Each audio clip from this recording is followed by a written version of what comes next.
Hey, Hey, Gemsters, and welcome back to another segment here on Gems Podcast. For those of you that are new, I am Miss Genesis Amaris Kemp, and for those seasoned listeners, welcome back into the pipeline. With me today is a very special guest by the name of Robert White, and I'm going to tell you a little bit more about who Robert is, and then we're going to dive into a fun segment where you're going to learn a lot of gems. So sit back and enjoy the ride. So, Robert White, he is a pioneer personal transformational growth in the USA and Asia with 1.3 whopping million graduates from companies he founded and led. Today, he is a speaker, leadership trainer, business consultant, and executive mentor. He has been there and done that with incredible entrepreneurial accomplishment and one notable failure. Robert has totaled 23 years of his working life in Asia. He retired at 46 to a 14,500 square foot home in Aspen with the love of his life, then lost it all. Business failure and divorce. With lots of learning from those experiences, now he mentors executives committed to living extraordinary lives. Robert partners with entrepreneurs who want support in integrating profit with personal joy and satisfaction. He has spoken before audiences of 15 to 8,500 from New York to Las Vegas to Beijing. Robert authored the bestseller Living an Extraordinary Life, available in English, traditional, and simplified Chinese. So with that at all, you heard we were on the roller coaster, then we did, and then we curved back up. Now we're on a high again, and that's what Robert White can do for you. So without further ado, let's welcome Robert White to Gems Podcast. Thank you for the warm greeting, Genesis. Except that I had a lot to do with editing that introduction. I'm the most special thing about me is that I'm a very average person. And, I struggle with my weight. I've been very good at getting married and very bad at staying married. I'm not very disciplined sometimes. I'm a pretty average guy, but I got lucky at age 27. I went to one of those early human potential movement trainings and turned my life around. All these years later, it sounds like a cliche, but it was a life-changing moment for me. And I've been working off those principles that I learned all of my life and eventually got involved in that business. And here we are today, hopefully to make a contribution to your listeners.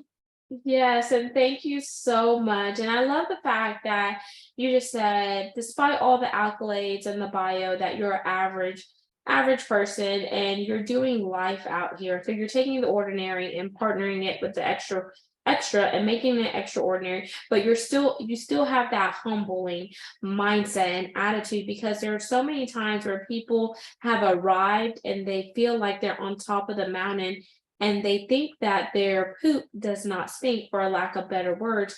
So they allow where they are to condition them with how they treat, how they act, and how they do life with other people. But I just love to hear you, just with a humble heart and soft spoken, to just let the audience know so they could truly resonate and connect with you. And on that note, I want you to be able to connect with the audience today, the Gemsters, personally and professionally. And I like to do that by either a rapid fire 10-question game or an icebreaker. What are you in the mood for? That humility comes hard won. I think I had a lot of it from childhood, and then I got away from it. You mentioned in the introduction that I kind of retired at age 46. I moved to Aspen, Colorado, built that big house, bought a jet, had 5 servants in the home, and traveled with the late John Denver for 6 months, and traveled to 43 countries. Wow. And Genesis, what happened for me was that I started waking up each morning, or almost every morning, thinking, God is not done with me yet. I've got this great life. I'm skiing 80 days a year. I'm traveling all over the world. I'm on 6 nonprofit boards. And then what's nagging at me is that voice, that I don't know where it comes from. I'm saying it comes from God. Some other people say the stars or the moon or intuition or something. And then one night, late at night, traveling with John Denver, he said to me directly, "You think you're hot stuff and you've accomplished a lot, but there's much more ahead of you." That and the waking up morning stuff caused me and then losing a lot of money, an insane amount of money, uh, and a divorce that was unwelcome, woke me up So and took Robert, me took me let's back to my pause. roots. Let's pause right there because it woke you up and took you back to your roots. Now I'm going to pause really quick to just do an icebreaker right here because I want the audience to hear something that's going to correlate back, and you'll appreciate this during the segment. So since it caused you to pause and wake up to your root, share something crazy that happened to you during that time that the outside world thought it was crazy, but it actually built your character and your stamina. And that's going to be the icebreaker. Well, it wasn't fun. Let's start there. I don't recommend it to anyone, except that it powered the rest of my life. And so in that sense, I'm grateful and appreciative. John Denver and I went through our divorces together. Our former wives were and are best friends, and they didn't make it easy on us for 3 years. And one of our practices was that we would go down valley from Aspen. There's a little town called Glenwood Springs. And like the name says, there's a hot springs. And so next to the hot spring pool, you can go to the vapor caves. So it's these natural caves, but that thermal heat comes up through them and the steam comes up through them naturally. So you go and you sit for a couple hours and cook, and then you go take a shower, and then you cook some more, and then you have a macrobiotic lunch, and then maybe you have a massage, and then you cook some more. So that's the day. And you talk. And one thing that came out of that for John and I was we decided that as painful as this process was, that God would not have presented it to us unless he had some kind of value there. But it was our job to find the value. And we made a promise to each other to find the value. And so in different ways, we each plugged into a renewed process of learning and growth, of reading different books, going to some seminars, getting some therapy. We did everything we could think of to find out what's the meaning of all of this? What's the value in it? Nothing this painful could be without value was kind of our come from. I like that. And I want to interject really quick there because nothing of value could come from that. But then it was so important that y'all learned the why behind you went through the circumstance. So would you say during that point, you had a breakthrough moment? Like, yes, it broke you, but you made it through to the other side. And through the other side part that you're walking in now, what were some of the things that you held on to tightly to help you build that momentum to keep on going? Because when life happens, sometimes people are ready to throw in the towel and give up because certain circumstances were not favorable to them. But how have you and John weathered the storm to say, okay, we're transitioning, we're transforming, and this is why we had to endure what we had to endure? Genesis, that's a really profound question, and we need 3 days in order to answer it. But here's the short version. There's a lot of conversation, and in fact, it's part of our teaching and my coaching practice and my training practice, a lot of conversation about vision, about having a clear picture of what you want to be moving toward, a compelling picture of a future state that you really want. In my experience that came out of all of that trauma, what I learned is that purpose is more important than vision. Why are Mm. we here on the planet? We're unique. One of my friends, Arjun Sin, has a great expression. He talks about us being one of one. And one of his little simple pictures for that is the fingerprint. There's almost 8 billion people on the planet now, and not one other person has the same fingerprint. Oh my gosh, I say that all the time. Your fingerprint is unique to you. So, yes. So I believe that God put us here for a specific purpose and a reason for existing, and that purpose is different for every person. Years Mhm. ago, when I had 240 people and 70 full-time trainers, I personally only did one training per year. Wow. And it was at my home in Aspen, and it was with executives, and it was about legacy, Yeah. about what do you want to leave behind beyond money and things? What are the characteristics, the values that you've learned over the lifetime that you'd like to have your children and grandchildren learn from? And as part of that seminar, we were doing a little handout each day, a little study piece. Mm. So the assignment was always read this, come back tomorrow morning prepared to talk about it. Mhm. And one of those pieces I dug out recently because it was so powerful. And it was called The Dancing Toll Taker.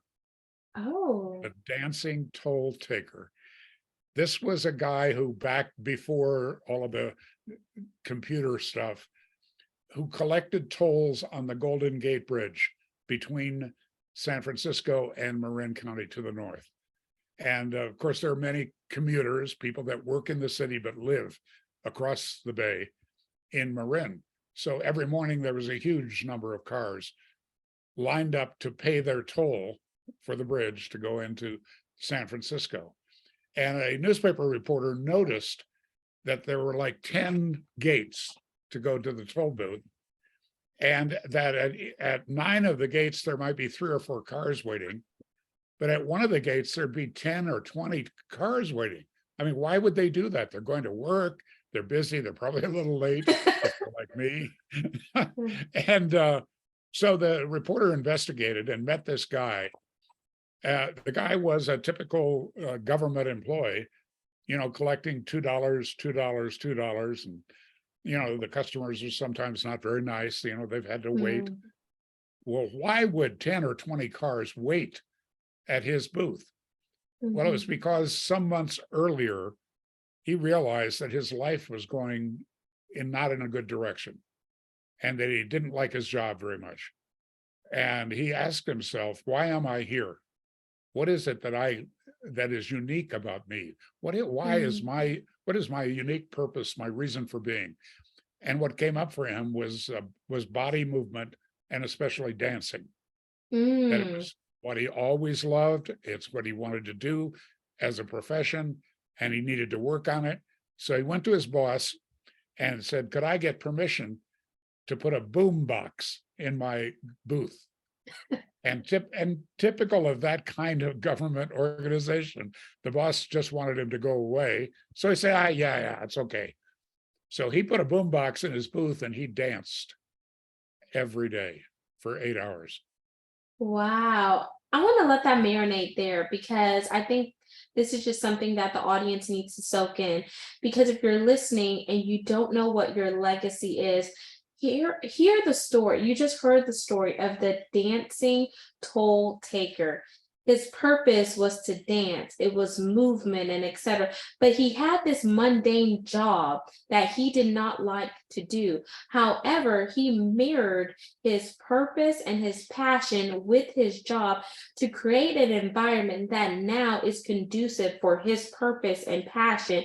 So while he's at this job, taking the tolls, he's also reforming and doing something that's beneficial to him, that is creating synergies within him to fulfill his purpose. What is he doing? He's working on his movement. He's perfecting his craft. He's also having that personal touch with those people who come in connection with him to pay their toll. He's now ministering through his movement, his art, his creativity, all with music, rhythm, and beats. And that fuels him, that enlightens his soul, and that helps him know that he is making a difference just by changing his mindset and perspective. He had that aha moment. So if you're listening in and you're that Gemster, what is your aha moment to tune into yourself inwardly, to materialize that externally, to really build upon the legacy that you're destined to?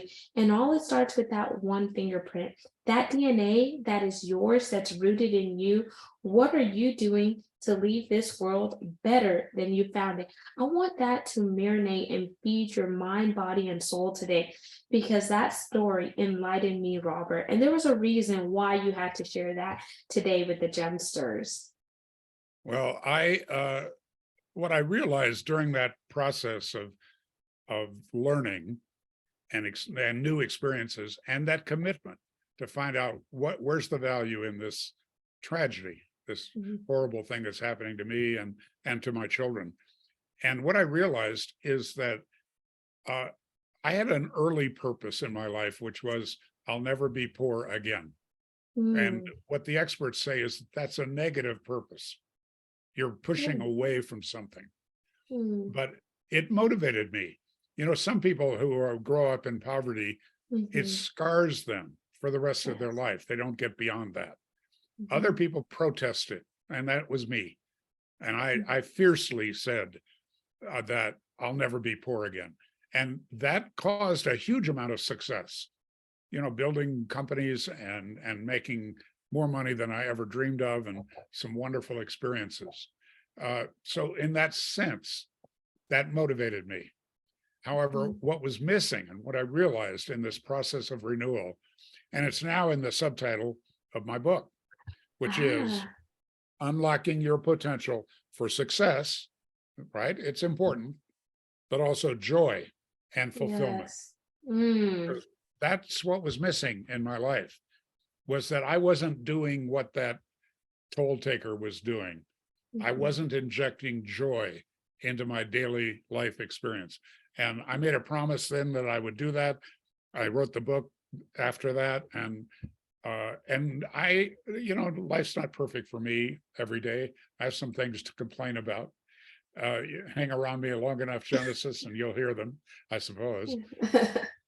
But I want the foundation for me to be joy and fulfillment, that I feel like I'm contributing and that I'm living out the purpose that I now hold for myself. And I know I'm not going to be poor again. And even if I was, I don't care. That's my past. And I think for many people, when you discover why you're here and live in integrity with that, that's when life starts to clear up for you and starts to include moments, more and more moments of joy and satisfaction. Wow. And that just dropped a song in my spirit as you were talking about clear up for you. Because the song that dropped into my spirit was like, I can see clearly now, the rain is gone. And I'm not a singer, y'all, but there's this old school song that says, I can see clearly now that the rain is gone. So sometimes our vision is clouded by, you know, what's going on around us, because we're so busy looking outwards, but we're not taking the time to look inwards to really connect with the why to drive us in the direction that we're meant to go. And that joy, that fulfillment, sometimes we get so caught up in chasing the money, chasing the dollars. And the sentiment is money does not always bring happiness, because no matter how much money you have, you can't pay someone to make you happy. That has to come from within. So if you're not doing something to make yourself happy and just to celebrate celebrate what you have achieved, and to do it in connection with those who truly love you and who are with you, because not what you can do for them, but how you could do life together with them and build that complementary, then I feel like you are also missing the mark, and you haven't really tapped into the abyss of what life is all about. And there's a lot of, when I worked in oil and gas for 12 years, I was in rooms with a lot of big name people, but sometimes, they're on a plane, they're hopping in, they're hopping out, they're doing this, they're doing that, and sometimes they don't even get to spend time with their wife, their kids, or whatnot. But what are they doing? They're chasing the dollar, they're building that career up, but that career doesn't keep you warm at night. That career doesn't give you the time back that you lost with your kiddos and etc. But you have these accolades, you have all these amazing things to boost you up, but what happens when your home base is falling down? I think there has to be a balance here in life, and sometimes I feel like the social media and the world wants us to define happiness by the world's definition, but that may not be your definition of happiness, of joy and fulfillment. So I love that you talked about that, Robert, and I love that you talked about, clear, and having, that clarity is so important, because sometimes guys and gals, we're just going through life and we're just trying to make it through. But you have to ask yourself, am I living or am I existing? Hmm. A lot of wisdom in that, Genesis. I can't do better than what you just said. And y'all, I am still very young, very young. I just turned 32 not too long ago. So, but I went through life, like I mentioned, I was in oil and gas for 12 years. I started working young because of the discipline that, my parents, built with me. My parents are non-American. My mom is West Indian and my dad was from Curacao. It'll be 3 years since he passed. And I just saw my mom and dad come to this country to make a better life. And so there were certain things that I was not afforded to do as a child, because that's not how my parents raised me. It's like, you go to school, you come home, you do your homework, and then once you're done with your stuff, then we'll let you go play outside if you're done with your homework and your household chores and etc. And at first I never really understand it, because I felt like they were robbing me of my childhood. But then looking back now, I was afforded certain things that some of my peers were not. Like, I got to travel internationally, I got to do things. No, did I go to Disneyland and Disney World? No, I did not do that as a kid. I got to do it as an adult with my husband recently, and I was like a big kid in a candy store. But there was different foundations there, and I'd like to tell people, whether you're Robert's age or you're my age, perspective is everything. And just having your own clarity, your own path, and just understanding what makes you happy internally, and how are you going to show up in the world externally. And are you the own leader of your life, or are you allowing others to lead you and you're just following their beat? Well, I have two birth daughters and an adopted daughter. My birth daughters grew up in luxury. They lived in that 14,500 square foot home. They went to a private school. They took vacation trips to France and Belgium and Japan, and life was very, very good for them compared to how I grew up. But at the same time, they were responsible for cleaning their own room. They had to each separately cook one meal a week for the family. There are a lot of things, like they had to do their own laundry, that kind of stuff. And the interesting thing that I'm very proud of them, but a little marker for that was both of them graduated their undergraduate degree from college in 3 years instead of 4. So they're smarter than their father. Let's just say that. And but in one of them's case, during her high school, she had been in an auto accident. She had to have a number of repair surgeries, mostly on her face. And so the year after graduated from college was consumed with that. But she also worked part-time during that period. And her sister finished in 3 years and graduated magna cum laude and burned herself out. She needed to stop. and just rest before she went into the workforce. Now, they both have now completed advanced degrees. But during that year where after they graduated, they would not live with me or my former wife. They had become so independent. So they, lived in a cheap rooming situation, but they kept up their independence. And our deal was that they would have individually, because they're so competitive, we would have dinner if I was in town. We would have dinner together once a week, and always on a different night because they want to be special or whatever the reason was. Girls are different about that stuff, I've noticed. And but they both worked in food service. One of them as a hostess at a restaurant, one of them as a waitress. And what was interesting is separately, they said to me, different versions of that these young people that they worked with didn't have that same background that you had, Genesis, or that my daughters had, or that I had growing up. They complained about other workers, young workers who would walk over a piece of trash on the floor in the restaurant instead of picking it up, who would sneak outside for a cigarette or to check their cell phones, even though both things were against the rules except on breaks. Different things like that. And it was interesting to me to realize that something we kind of took for granted in growing up, in giving them those duties, that it really had sunk into them in a very deep way, that they better understood their role. And I think for a lot of young people today, they are struggling in a very fast-paced, challenging culture that we have today, and they're not getting some of that training. But there's never a time that's too late. If you're still vertical, you can read that book, you can go to that seminar, you can get counseling at church or through the city, through the state. There's all kinds of ways to turn your life around.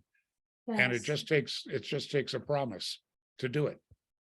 I love that. And this is a good segue to the call to action. But before we jump into the call to action, I want to let those of you listening in know that never stop believing in yourself. The world may not believe in you. Your family and friends may not believe in you, but you are your biggest asset, and you have to start loving yourself.